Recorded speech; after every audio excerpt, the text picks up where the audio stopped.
I am here to help you learn the things that I didn't know and I wish I would have known before I invested into Bali. I love investing into Bali. I love the whole idea of having multiple homes around the world. So I would love to have other people in this journey doing the same things and having multiple homes in Bali, around the world, if this floats your boat. And this podcast is there to just help you navigate the Bali opportunity. Okay, so we come back for round 2 and discuss what is actually going on within the property market. And right now, the hottest topic is Airbnb, what's legal, what's not. So we kind of touched on it last time, but since our last thing, the biggest thing, if you recall, was about the Bingen crackdown, and we kind of got into that, what happened and what's going on. But right now, everyone is just like going crazy about the Airbnb crackdown, not the Bingen crackdown. Yeah. So what is your thinking on this? It's a long time coming. Maybe you're thinking people overreacting, or is there an actual real risk here? Well, I guess we spoke about this in the past too, and I think that the enforcement is something that we've always predicted would come at some stage, and we've seen over the last, maybe since we came out of COVID, that the government has slowly geared up for this, and it's actually part of a digitalization plan of permits that started probably 2018, 2019. So it's no surprise that it happens. To me, there isn't really an awful lot of new regulations. There are new regulations sort of like, within BKPM or the investment ministry, which we call PP28, that actually smoothen the whole process and is set to eventually be a lot easier than what it is today. And there's a few within the Ministry of Tourism. I guess the overall change is more towards the risk aspect. So in the KBLIs, we talk about the 4 different risk levels, that has been increased in everything that relates to short-term rental. And then the enforcement of everyone wanting to be in the OTA space and the tourism space to rent out daily and need to have all the relevant permits, which in the past has kind of been not too relevant. And I think the government looks at this from many different angles. The tourism ministry looks at standards, they look at liabilities, that you have proper build permit and structures, you're operating within whatever standard. And I guess from the province and in particular tax authorities, it relates to tax collections and also fair trade, I guess, between legal and not legal operations. So it's quite complex, but in general, I don't think people should be fearful. They may be fearful of having done something they shouldn't have done and something that they need to set right in the structure, and they have kind of been carried along with maybe not the best advice, and that's something that everyone should kind of reflect upon, and I think do different types of audits, the company, the zoning, building, and whatever else they're currently doing. Interesting. If someone is then buying today, what's the safest structure to operate an Airbnb without having this future compliancy issue? Yeah, I think the regulation I just mentioned, the PP28, actually sets that out. So I think what we see and what we talked about, I think, last time too, is that very often we get clients who has bought the land or bought the property already, and then they sort of try to backtrack and figure it out from there. But with this new regulation, I think it's important that people have some kind of business plan. They set up what they actually want to do and have a proper process. And with that, then you get into the suitable land location or zoning.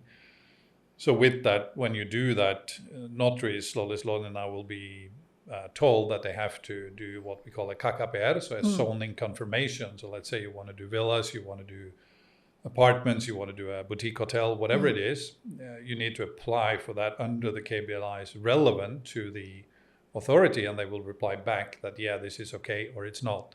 And if it is okay, then the rest of the permits that you need to submit, whether that is an AMDAL or a UKL, which is the permits that is needed for ecological aspects, and then you have after that the PBG and eventual SLF and then the operational permit. So that's set in a what we call a fictive positive. So even if the government doesn't come and verify your location physically or submit response to your PBG application quick enough, you still get the permits and you can go ahead with the project. And with that, I think we will see kind of two different streams of investors, those that comes in and understands that. And like we talk a lot about getting the right information out there, that they'll be fine. And those that then do have issues, how they mitigate that risk and sort of figure out how they can structure what they currently have, and maybe modify to long-term rental or whatever, depending on the zoning. So, for a simple villa owner that's wanting to buy a villa in Bali and rent it out, previously the yellow zone, and we had different discussions about yellow zone, but right now there is zoning of yellow, okay, across the board. That was previously safe because we only thought, okay, green zone's not safe. And me and you had different conversations, so you need to go back to the previous podcast to pick it up. But in summary, it was like green zone is actually more safer than yellow zone for Airbnb because green zone potentially you could do everything long as you comply with the 20% rule. But what the hottest thing right now is what happens with yellow zone. Are you able to be compliant in yellow? And we'll get into more compliance, but this is one of the biggest fear points right now in people. Yeah, I think in general, the most viable zone we know is pink, possibly quite a lot of activities you can do within a mixed zone or orange, as some will call it. And then you have like areas, maybe in Tabanan, Guyana, that we call chocolate, which is farming land that is not non-rice fields. But also green zones, not green belt. Yeah, green belt obviously is totally closed, but green zones, like we discussed before, has a higher possibility for commercial activities. The problems that you have with that in yellow is that it should be an SME protected area. So you may have issues on how you qualify a PMA investment into those areas. Okay. But for yellow zone, the only viable solution, and it has actually been like that for a long time, although it's been common to do big projects and we try to figure out how to structure permits and so on as we go along. The only allowed operational or sort of commercial activity is actually what we call a pondok wisata, which is a losmen permit. And again, is a SME as protected business. But I think if you're talking about maybe 1 or 2 villas, 3, 4, up to maybe 5 bedrooms, you can structure some kind of cooperation agreement or, management agreement with a management company and then having the PMA more as a passive partner of that. I think that will be okay. But what we don't see or fully understand yet is the sort of overall structure of the OSS system, who becomes the overlord of all systems, and how that will pull that qualification string from PBG, SLF, operational permit, ownership, and so on, whether it will allow or not. That seemed to be something that nobody wants to answer. Yes, that's right now. So in terms of yellow zone, if someone is buying a yellow zone 2-3 RR for a private villa that they use sometimes, and then when they're not here, it's rented out, it seems like 80% it's okay through a management. I think would be okay. 80, okay. For now, yeah. For now. We don't know, but we think it's okay for now. Yeah.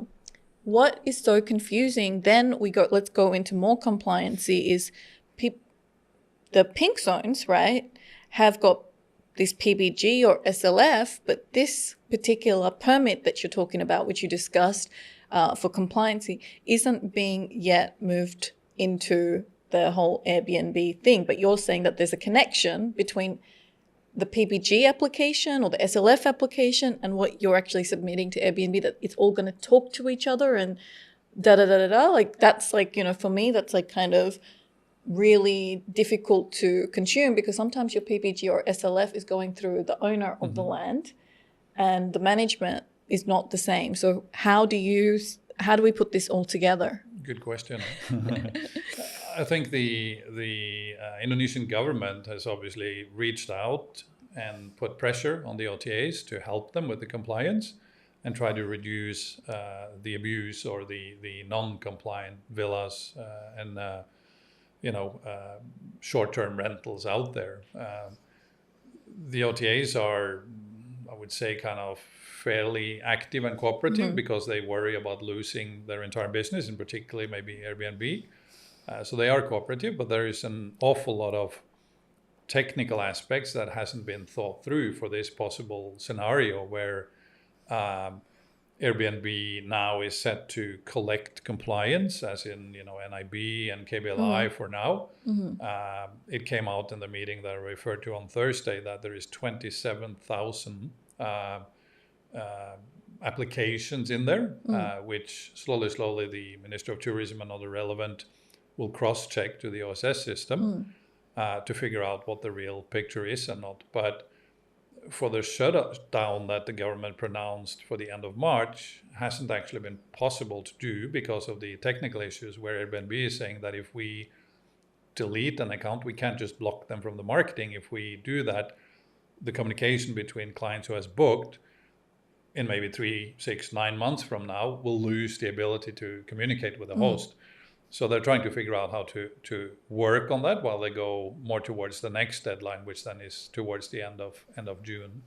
But in general, what you need is obviously you need a KBLI that is suitable for the short-term operation, and that is the 55110, Yes. 55900, and so on. And you need an NIB. And what also came out of this meeting on Thursday is that the owner of the asset also must have an NIB, although they may use a management company or have some kind of structure to qualify the management. So that means that there will be pressure to all the privately owned assets, and they will try to push all of that into PMAs or other structures. So I guess that then leads to also the different permits that comes with like a medium to high risk. And in particular then the qualification process with the Minister of Tourism, which they say you must have an SLF, because if you don't have an SLF, the building is not qualified as operational, it's not qualified or safe in the eyes of the government. You can't get an insurance, they worry about third-party liabilities and so on and so on. So maybe for now it's accepted by the NIB and the KBLI, but eventually that will come where you must have an SLF. So on 31st of March, it was said that Airbnb would remove multiple accounts that are non-compliant, that couldn't produce. At a minimum, it was an NIB at this stage. The KBLI is still optional, just because, I can see that. So, because I think it's like confusing to force the KBLI when the KBLI haven't actually been formalized, and the new ones you can't even access, as I understand. So are you saying that from your understanding that they didn't end up removing any listing on the 31st of March, or some got removed because the NIB they don't know what the NIB is? Yeah, probably some was removed because they didn't comply with the NIB. But that is an ongoing process between the Minister of Tourism and OTAs, in particular Airbnb, but also Booking.com and others. But what we also need to know and remember is that the government, on the side of what goes on with the OTAs, they also have different task teams or task force that intensify the hunt for non-compliant villas. So this will probably eventually find its way all the way out to the head of the villages, the banjars and so on, to follow through with this. That needs some time, that needs some budgets, that needs structures, but like BKPM is already onto it, provincial and regency, and other institutions, the tourism on the provincial level. So it's in everyone's interest to, continue to try to comply and speed up their own process. So for the simple villa owner, safe is the pink, safe is this orange, right? Yellow, can't say by 100%, but the biggest question, which is you've been asked probably by all my clients a few times now, do I need to set up a company to be compliant, or can I just let the management do what they're doing and I continue to own it in my private name. And we did touch on this last time and you had a view, but I think that view might have changed. No, I think that there is a few aspects. One, when we talk about villas, that obviously covers what the building looks like. But when we talk about KBLIs, the villa KBLI obviously is closed for PMA, so they cannot actually operate a villa under a PMA. They may be able to do 55110, which is a non-star or two-star hotel, or for now the 55900. And I think is that the other accommodation?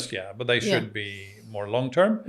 And there we'll talk about later the contradiction between the provincial letters that spins around as the KBLIs is actually a presidential decree. But when we move into the new KBLI regime in June, that's a law that was actually passed in December 2025. I don't think there will be much changes. There will be more clarity and the number might change slightly. So there will be a better description on each of the KBLIs, but I think villas will still be closed. Losmen for sure. And the debate now is whether all those that have villas or accommodations, maybe apartments, townhouses, there's an option already available, whether that is going to be pushed into the 2-star KBLI, or one of the things we discussed this last Thursday was to try to have a gradation on the villa KBLI. So let's say 5 billion and down, it's an SME owned and operated, or at least operated. While for a more luxury in a pink zone or orange zone, foreigners can be allowed to operate and manage by themselves. Yes. I mean, do you know what is so crazy, Terje, is here us foreigners are investing millions of dollars, helping this economy develop to an extent, especially investors coming in and saying, okay, I'm going to have a villa and sometimes I'm going to spend time here. And we're developing the situation with the premise of understanding that we can rent this property out. But then when we're told that, oh no, you actually can't potentially rent it out as a foreigner, as a PTPMA. Okay, so what can we do? Can we give it to a management company that has a local KBLI just to run the villa for us, but we cannot now get a foreigner who may have better SOPs, be able to facilitate foreigners that are coming to visit. I don't get it. What are we trying to achieve here? Because I thought that we're trying to achieve tax collection. But now I'm confused. We're saying we're competing and taking away jobs by being a management company, which I don't think is really the case. Well, I think it's quite complex in the sense that when the government looks at you, even though you may bring $1 million, the combined millions of dollars should have a voice in why it's so important for us to come together and put a voice to all the challenges. And we see that the government is very responsive to this. But at the same time, in the bigger picture, it kind of doesn't matter when you start breaking it down, what Bali is and not. It's obviously very famous for the tourism collection. That's what we're saying, that the villas is very much needed to accommodate that revenue. They think that, or maybe in particular, on the provincial level, they believe that the tourists will still come and they will stay in the hotel and it's fine. But we're saying that there is shifts in the market. They want wellness, lifestyle, all of these other aspects that we need to accommodate, and that's already shown. And another thing that we addressed in that meeting is that when you look at the tax collection, that one of the big hotels out in Nusa Dua probably is owned by a Jakarta company who has an address registered in Jakarta. All the tax revenue goes to Jakarta. It doesn't go to Bali. So there's a misfit on this too. While the other villas, we all register here and we do the business here. There is a confusion around the KBLIs, but again, back to the sort of point of, to me, when we talked about before, from a contractual aspect under Indonesian law, for you to have a contract with a private person on a villa is generally accepted. But there's other laws who clearly state that if you are having a commercial activity, as a foreigner, you must have a legal entity, which means a PMA. And this was made very clear in this meeting too, that the owner of the asset must have an NIB. And the only way you can get an NIB is to have a company. And that leads to other things that we addressed right away is, let's say I appoint a management company, and I think that the management companies, they will structure out how they have cooperations between local companies and so on to be able to provide that service. And in this meeting, we actually had the 12 biggest management companies in the on the island in that meeting to sort of put across all the challenges. So that's an ongoing dialogue, and we'll have more meetings forward. But yeah, I do lean strongly forward towards recommending everyone that owns anything to either have their own PMA or have some kind of communal PMA. Let's say you have 10 apartments or smaller villas, they can have a joint venture and they own shares reflecting the unit, and it's a breakdown of how that works. I see. So, and that PTPMA NIB would be used across all those villas to be managing, and then that NIB pays the tax. Now, paying tax is not on the NIB. Paying tax is on something called NPWPD, right? And that's a different number altogether. So I'm just wondering how it's all connecting. Like, okay, I've put my NIB into Airbnb, but my NPWPD is different. How are they going to match all this? And sometimes you're using a different NPWPD to pay for this villa because they don't have a PTPMA. What is being done to actually get the tax in the door? I think, again, it leads back to consolidating all of this into the OSS system. And when we talk about the OSS, it has probably 8 or 9 different sources that it collects data from. So it looks at the core tax system, it looks at BPN, the agrarian office, it looks at PU, where you get your build permit, it looks at immigration, KITAs, it looks at domestic, KTPs or identity cards. So all these sources get consolidated in. Eventually, that will be an AI-managed structure, and it partly is already. And that will sort of look at a piece of property. It's owned by MADE. There is a lease by someone kind of private, maybe a PMA. There is an NPWPD somewhere. How that will then try to govern and administrate that. I think in general that it will lead towards the property or the management company holding that NPWPD, because the provincial tax that we talk about is collected by the province. It's like a added value kind of tax going straight to the province. Yeah. While the other taxes are consolidated and gets pulled to central, who then distributes to the different regencies. Do you know what's really interesting is that the addresses of all the villas in a province, let's say Belangen, all have the same address on Google. Within a 5 kilometer, almost like a 2 kilometers radius. So when you go, sorry, but there's a lot of work to do on a database. So when you go to your KBLI, back to this conversation, right? And you have to register your property under this KBLI. You have to put an address that, this property I'm registering as a thing. And 10 of those properties or 20 of those properties or 40 of those properties actually are showing the exact same address. So you can't keep registering the same address 5 times. I think there's maybe that is into the postal code system and whatever, and I'm not really sure what the issue is for everyone to have the same address. But the KBLI and NIB registration in OSS is actually a Google location, and that must fit with the property. So as long as that then has the correct zoning for the underlying KBLI and the management company, for now that's okay. And the tax ID eventually will be adjusted to that too. Because they haven't sophisticated their own Google addresses like in Australia or something, where it's like 24, 25, 26, where we have to have a consolidated street numbers in order to then have the permits that go into a system. We haven't.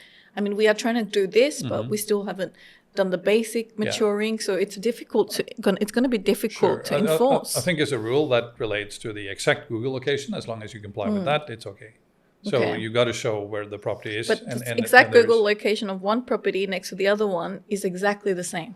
It shows near Nirmala, Badung Regency 51116. It's the exact and you're like, I guess Google. I didn't even know that. Google is quite accurate when you have a pinpoint on it, and that's where you register. And NIB will be issued based on that. Correct. And that's where you need to be sure that you're doing the right thing, because if you have showed, and I know it's already happening to quite a few, they just drop an NIB from somewhere in there. That will be detected, and they've also already detected that. Some management companies has covered maybe 500 villas. From a legal perspective, that's okay as long as the location is accurate and they can justify that we're managing this villa. And I guess then it'll look down into the ownership of the villa and what we talked about, the PTPMA. Yeah, that was what was weird, because I was like, no, we need to register 5, right?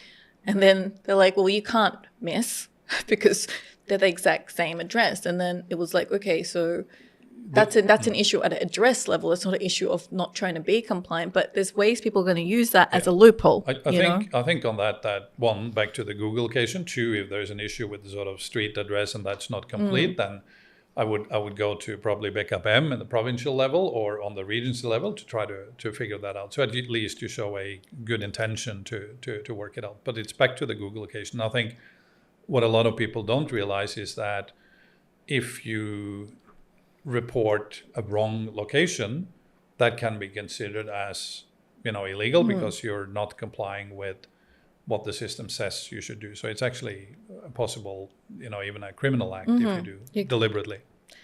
So do you actually need then a local company to operate an Airbnb legally? Because you said you met with all the biggest companies. Or can you be a foreign company and still be compliant and do Airbnb management and Booking.com management? I think it's back to that KBLI question that now is very difficult to answer, that if you have a villa, you can't get the villa KBLI. What KBLI do you use? So I think the 3 options, maybe there's 4, that can be used is if you have some kind of apartment or townhouses, then there is a 55, whatever the code is for it, that you can use, and you can directly manage that yourself. The other one is then the 2-star hotel, but then nobody can sort of answer whether a 3-bedroom villa or a 30-bedroom villa is 2-star or not, and whether that's going to be the drive to push it into, or that they're going to do some revision on the villa KBLI. But for now, the 55900, 55110, and I can't remember exactly what the apartment and townhouse is. Those are the 3 options to self-manage. 55900 is the one that says other accommodation. It doesn't give an exact thing of what it is. No, it just but says other. It's still accepted by the system of both OTAs, I saw that. It came up in the the Ministry of Airbnb. Tourism. And that leads to the sort of contradictive or conflicting letter that the governor has asked for low-risk KBLIs to be removed. We discussed that, and I think the central government will address that in the sense that the risk aspect of that KBLI may be raised, but I don't think they will remove it. But if you then want to operate under a villa KBLI or a Pondok or a Losmen or others that are closed for foreign companies, then you need to structure a management contract or some kind of joint venture contract with either a management company or maybe the landlord, and you have some kind of relationship there. Okay, so the foreign companies, PTPMA, the only ones that they can access is this 1 2-star, and then this other thing called other accommodation. I think it's 55900, correct, which is what I had set up ages ago for some reason. That was the only way that a foreign company could even do what it was doing. But it didn't say villa per se, so you don't really have the comfort, but that's the closest way to have been compliant to whatever it was you were doing is using this 5900. So that's how foreign villa management companies are currently trading, because they don't have clarity as yet. I think one aspect that was kind of highlighted, and I think the government is waking up to, is that the scale of what goes on in Bali, they had no idea. So it's obviously epic, with all the different circumventions and habits, which you can obviously blame the investor in the sense that ignorance of law is no argument. But, consultants, notaries, even sometimes government gives advice that leads towards what we have today. So I think what we then address is that, okay, we understand the need for maybe protecting local labor and so on, and also some way investments. But what we're saying is that if you look at, for instance, REID, I know you know Tom well, and the figures they produce as a sort of source of what's going on in the market, the drop in the market the first 3 months in terms of turnover, sales of units, and also new projects, I agree that we need to put the brakes on for new projects, but I think that we need to protect the turnover because there's tax relations, there's trust and so on. may drop with as much as more than 40% already compared to last year. And that's obviously dramatic in any. But what we're then saying to the government is that, okay, we agree that we need to use local in some cases while we have the ongoing dialogue to see where this is heading. But how do we own the villa? What KBLI can we actually use to own the villa? Correct. And then we're saying, 55900, oh no, that's not ownership, that's management. And then we say, well, 68111, which has been highlighted both from province and central. I said, well, how can the government say that this is not allowed for an ownership? We understand that is a developer, but it clearly says self-build, own, operate, live in, whatever. That's how we invested here. To then have the provincial government, the governor issue a letter saying to block that, to me is like contradictory to the security of foreign investors issued by a presidential decree. And that was taken very seriously, and I think we'll see a reaction to that. But to me, it's like, okay, if I own a villa or whatever it is, any kind of property on 68111, why isn't that okay? Yeah. And if I then need to rent it out, that is obviously not the short-term rental, tourism qualified KBLI. I need to find a management company that covers that, whether it's foreign or local. Exactly. And that was kind of, that's a good point. So hopefully that leads to some kind of dialogue that will be clarified prior to the new KBLI regime being issued now. If that's the case, right, what we're talking, which is logical, you would think that's a logical way of thinking, that you want foreign investment, you've got foreign investment, they need a legal way to own the foreign investment.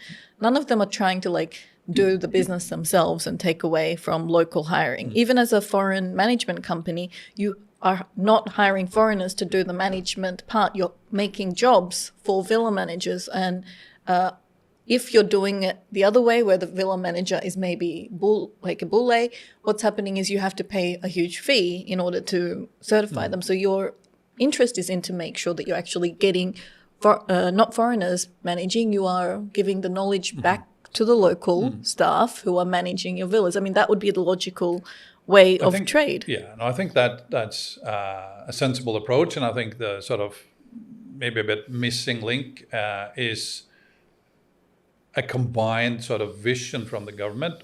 What is it that you want? You want investors, but on the field, it's very difficult. Yeah. And you want to protect labor, but you're actually now losing it. So that consolidation, and I think maybe one of the, and maybe in any country, the sort of communication between ministries has been very low. Now the Minister of Tourism really drives this towards PKPM and other institutions and province and so on to have some sense into the market.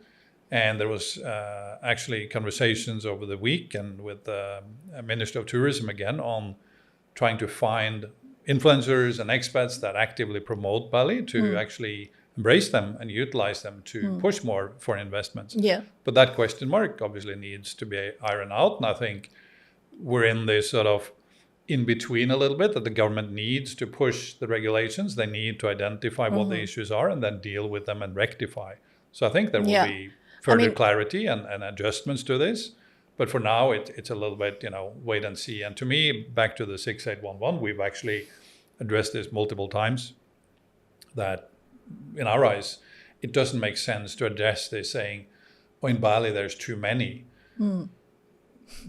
That is just like, why? What problem is that? That's good, right? Yeah. But what they're saying, it's being abused. And I said, well, in the abuse, you can actually find in the system, in OSS, you can see who is here only for visa purposes, who is, not having the additional management aspect to it, who haven't complied with whatever minimum paid up capital, and so on and so on. All of that can be disciplined through the system. You cannot remove it, because then you're saying that you don't want a investment. presidential decree from a national level is worth nothing. Exactly. I mean, us developers are bringing in huge amounts of investment and trust in here. Some people like me want to do it the legal way. We want to see the roads improve at the same time as we're investing back any of our taxes. We want to see also with that partnership with the government, right?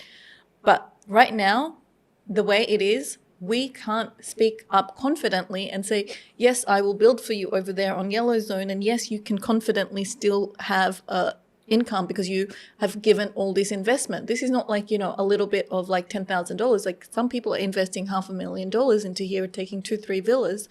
We need confidence that, okay, this is what you're buying and this is what it is. Otherwise, there's no point in saying influence to push Bali, because we all don't know what to push because we're scared that we're doing the wrong thing and selling the wrong thing. I think to me, the more serious abuse that we've seen is more related to PBG and SLF, and I know we'll talk about that later. The issue is not really in the management, OTAs, and so on. That's just a kind of offspring from that.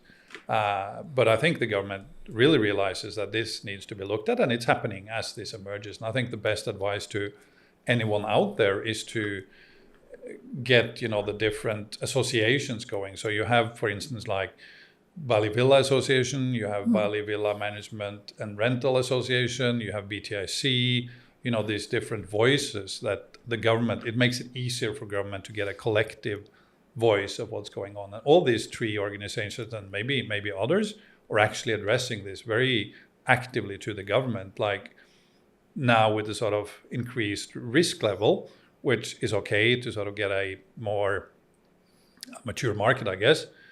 But we show them that for me to own a villa or some kind of accommodation in the pink zone, I need 26 different permits.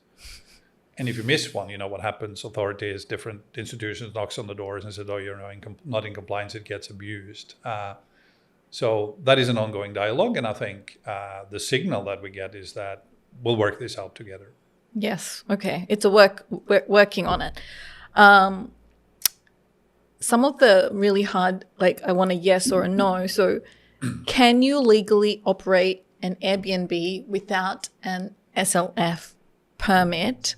Is that legal? Because the SLF process to even issuing after we've paid whoever we've paid is like taking forever to get whatever the permit is. Okay, so the simple answer to that is no. You must have an SLF. For the technical challenges of how you get that SLF, again, leads to a bit of complexity in the sense that the zoning and what it allows in KBLI and what you have applied for the PBG, which you should apply for before the SLF, but we know that some people don't do that. Yes. They just go for the SLF. To me, the challenge with the SLF is more that you may not have built totally in accordance with what the building code says, and there is a lot of administrational aspects that needs to happen with Public Build Ministry and eventually BKPM, so they can have a legal reason to actually qualify it. That's where the bottleneck is right now. In some ways, also a little bit on human resource, they don't have the capacity. And that's also something that all the departments are screaming for more people, higher budgets, and everyone is looking at that, and it's an ongoing process. But if you don't have an SLF, you shouldn't operate. And for you, it's a risk. The liability, you can have an insurance, third-party liability, all of these things kicks in as well. Some of the management companies are saying they just want the OSS number that the SLF has been lodged, and they are using that as the basis, because to get an SLF, they're saying it's taking sometimes 12 to 24 months. So what would someone do for 12 to 24 months while they're waiting for the process to take place? So the bottleneck we kind of talked about, and we'll see what happens on that. But there's no way that the government can say with a number. There's also an awful lot of fake barcodes running around with SLF and PBGs, and we see this almost daily. But it's not possible for the government to say yes to a permit without having it. It's not enough with that being in the process. And this, again, will trickle down slowly in the overall qualification, the OSS system, and the data that is now collected from the OTAs and so on. So you still have some time, I guess, to work on that, and collectively, I guess we can. Do you think that will take like 2-3 years for them to get that in order and put the resources in and collect the tax on this side and then reinvest that because it seems like difficult to say. Again, I think it's back to the sort of enormous amount of misinformation that has been out there and sort of became a collective voice of what you can do in Bali, and that's sad. But at the same time, the government needs to, put the brakes on a little bit, slow this down, and get proper structures into it. I hope and don't think it will need 2-3 years. I think that the voice and the communication that is ongoing is actively there, and I think that eventually it'll find its way up to a high enough level as a president or whatever it needs to be said, okay, let's do it this way, and it'll be clear.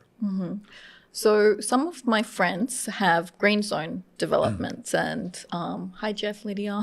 So they actually asked me to ask, they're just living in it. They're not renting it out or anything like that at the moment. So is that completely fine and safe? Yeah. And they're trading within their 20%? Yeah, I think as long as you follow with the footprint that is allowed in Badung, it's 20%. It's a bit different in other regencies, but to live in, for sure, that's okay. And if they wanted to, they've got a lot of land, even within the 20%. If they wanted to put in a few juggalos and rent that out on Airbnb or long term, would that be safe if they were still following the 20%? I would say that for in most green zones, in particular down in Uluwatu and Bukit, the farming land is not viable for farming. So that is possible to get both villa and the Pondok Wisata license. So I think some kind of either management company or cooperation agreement with landlord within a reasonable project is okay for now, until we can see the clarity of OSS and the input that. Okay. And yellow is in a similar way through the landlord as well? Only for Pondok Wisata. And to me, I would be careful with yellow. I would be happy with pink. I would be 80% happy with orange. And I would be maybe 60% happy with green. And I think that in green zone, it allows long as you're following. As long as you're following the regulation. But you keep being very nervous about yellow just because you're just not clear still. I think it's a few aspects to it. Yellow is residential. The government wants to protect those areas being residential for the locals, so that they don't get pushed out of their own living areas and they have to move further and further out. So that's one aspect.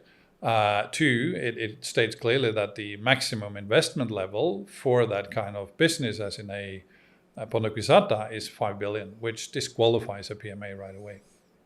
So to me, there is a few added concerns. But if they just did a 2-bedroom, 3-bedroom villa, and they're a foreigner, does that comply? Because we said yes a bit before. If they do this together with the landlord and this is a lease, yeah.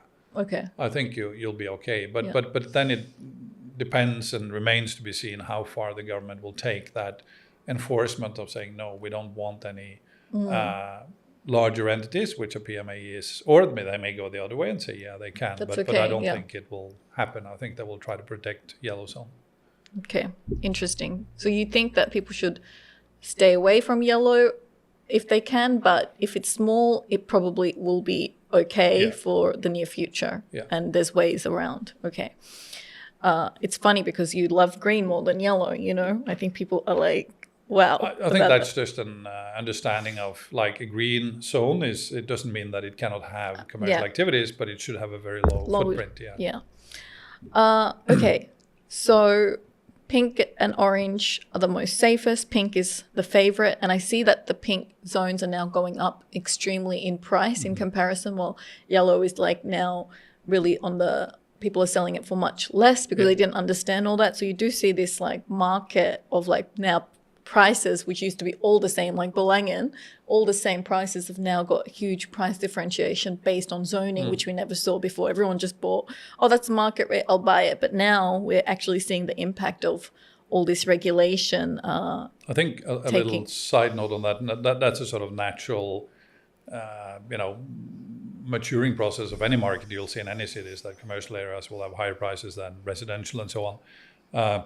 But one note for Balangan and some of the areas, Potato and so on, which today is a green zone, almost all of them will be pink or mixed in 2027. There is a sort of enclave around the Uluwatu temple that will not change, but almost everything else becomes either even tourism or Padang? Mixed. I think so, yeah. You can look at the map on the Batara map online. You can figure out what it'll be. Yeah, I did see that, but there was still a lot of green zone protection near the beaches, and if there was any small temples. Yeah, maybe the protections on the sort of light blue you shouldn't touch at all, because that has different But the risk other levels. Stuff that's green, that's not farmland, you're saying will change. Almost all, yeah. Except for around the Uluwatu temple, there is a radius. Yes, of course, there's a radius. But Padang and Thomas Beach already changed and Bingin already changed. But you think Belangen and Pikatu will also just become all pink? More or less, yeah. Not yellow or all that stuff will remain? Some yellow maybe, but mainly mixed and also tourism pink, yeah. Okay.